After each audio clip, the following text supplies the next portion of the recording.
Hey Booktube, this is Kelly. Thank you so much for watching my channel, Books I'm Not Reading.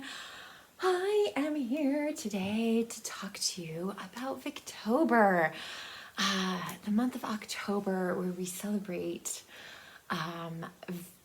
the reign of Queen Victoria and read all the wonderful literature that came out during that time period, which is 1837 to 1901. I could be wrong. I believe, though, just reading any piece of Victorian literature in the month of October means that you have participated in Victober. There are 5 hosts. Oh my goodness, excuse me. Just having a really rough time today.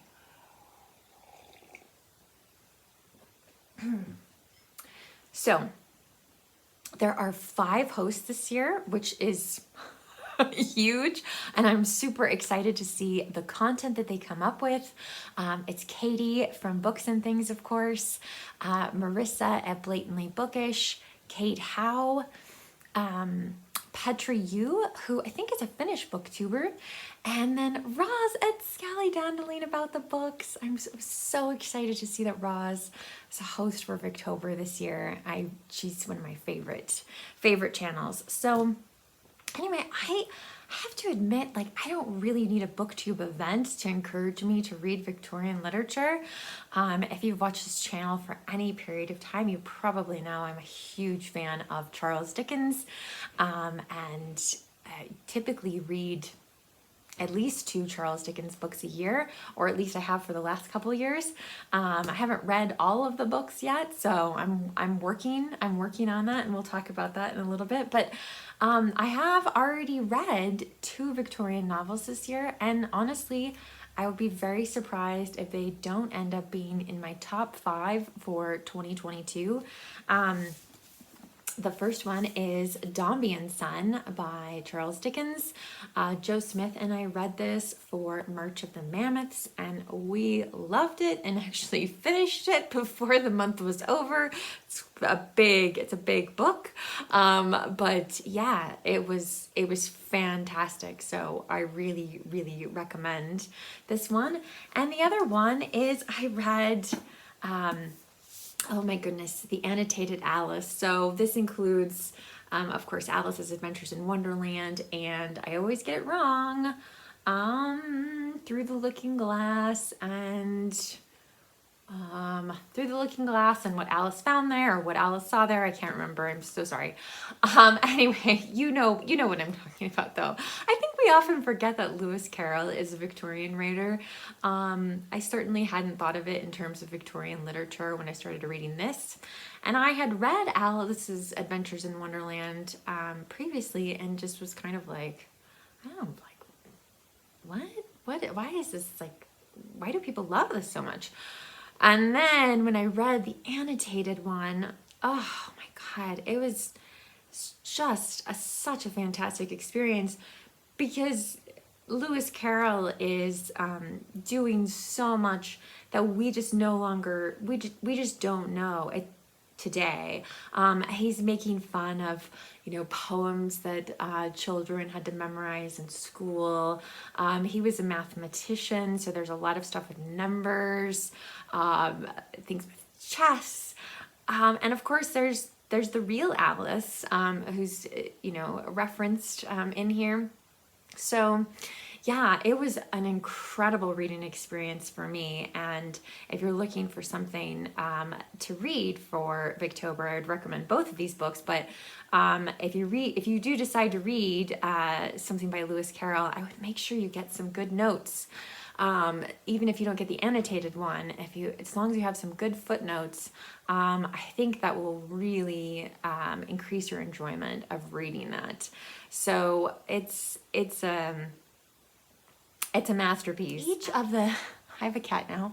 Each of the 5 hosts has kind of a prompt for Victober. Katie's is to read a Victorian coming-of-age story. Kate's is to read a Victorian work with chronic illness or disability representation. I really love that challenge. I looked at her list of books and I have read quite a few of them, but there's definitely some authors on there that I'm not that familiar with. So I'm really excited to explore that. You know, I probably am not going to get to it this Victober, but I do want to investigate those authors for sure. Marissa's challenge is to read a Victorian short story. Petra's challenge is to read a Victorian book and then watch a screen adaptation of it, which I'm always up for. Oh, Lou. I'm always up for watching a good mini series or film adaptation. And then Roz's challenge is to read a work of Victorian poetry, long or short. So now I tend to kind of go rogue with Victober, and I the past couple of years I've read a Dickens book, and then I started reading Anthony Trollope, who is an author that I never knew anything about until I started Booktube.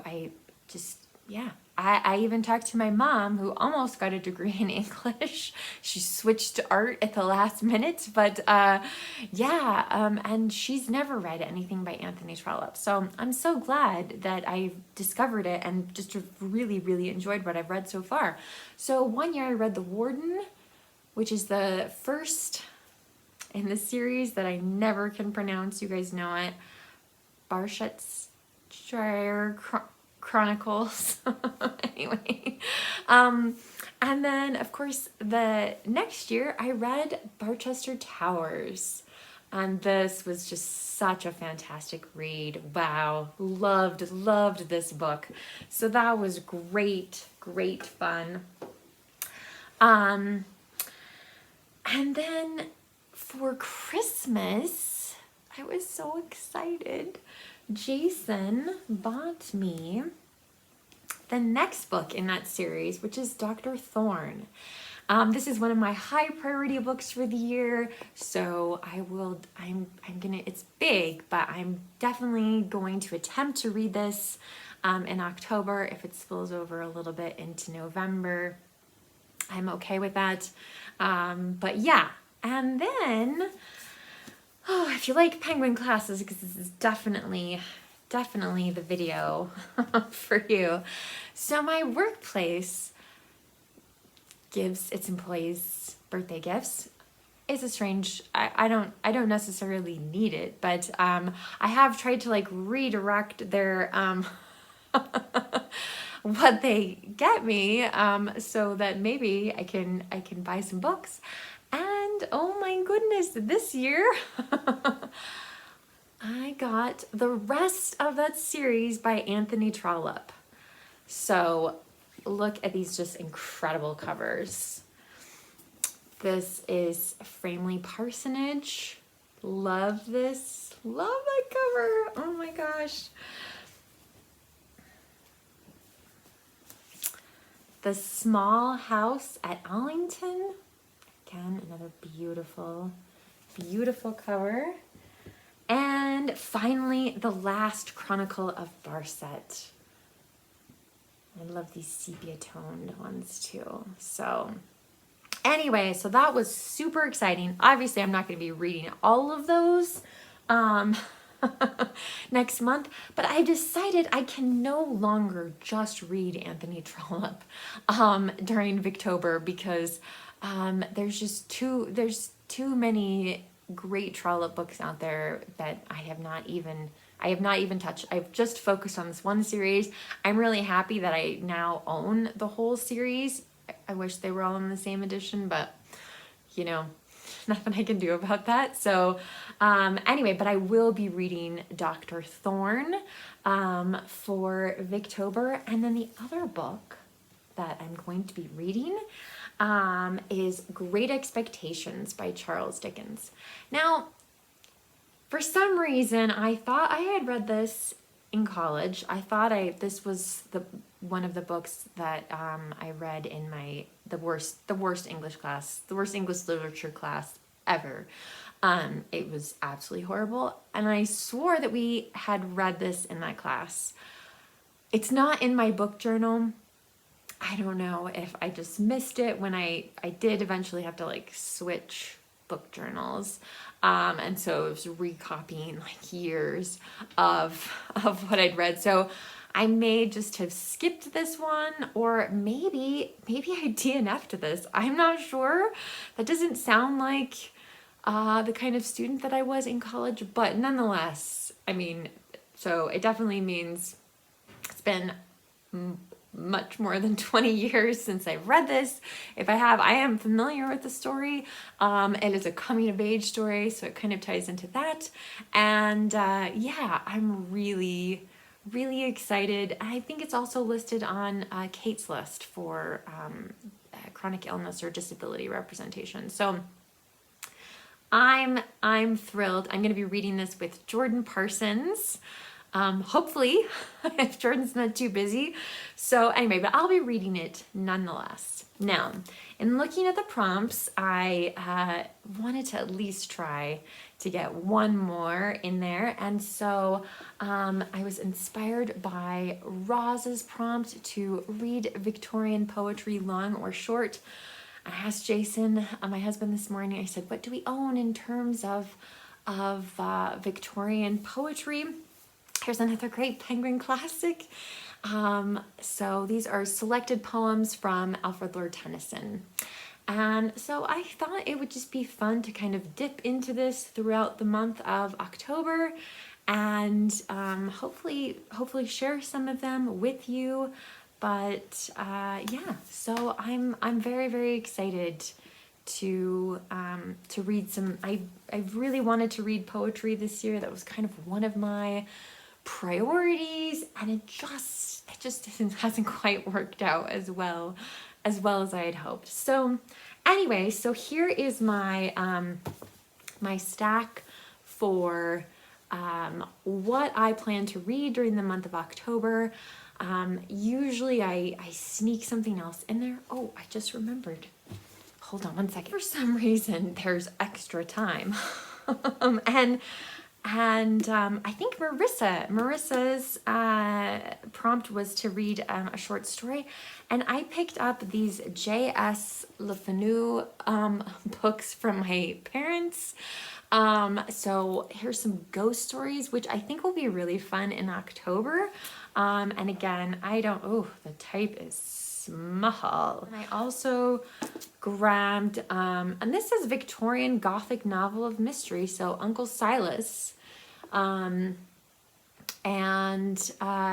Yeah, so anyway, so these are two that, if time allows, I will try to sneak in, or again, maybe just read a couple ghost stories. I do like reading mysteries or something slightly scary during October for Halloween. I want to make some other videos because I know that the reading is going to be slow, for me at least, in October. I'd really like to make a Victorian fake crate, you guys, or Victober fake crate, excuse me. But I'm not sure what would go in it. I certainly don't own anything from the Victorian era, but if anybody has ideas for me, I would really appreciate that. You can leave that in the comment section down below. And if there's any videos that you're interested in that you think that I could possibly address, because I'm just like Shake Timber, I'm by no means an expert in Victorian literature, but let me know if you have any ideas. I'd love your ideas. If you are participating in Victober, I would love to hear that as well in the comment section. What are you going to be reading? Are you going to be reading Trollope or Dickens? You're going to be reading the group read, which is The Mayor of Casterbridge by Thomas Hardy. What are you diving into? So let me know down below. Booktube, remember to be kind to yourself, be kind to others, and I will talk to you soon. Bye.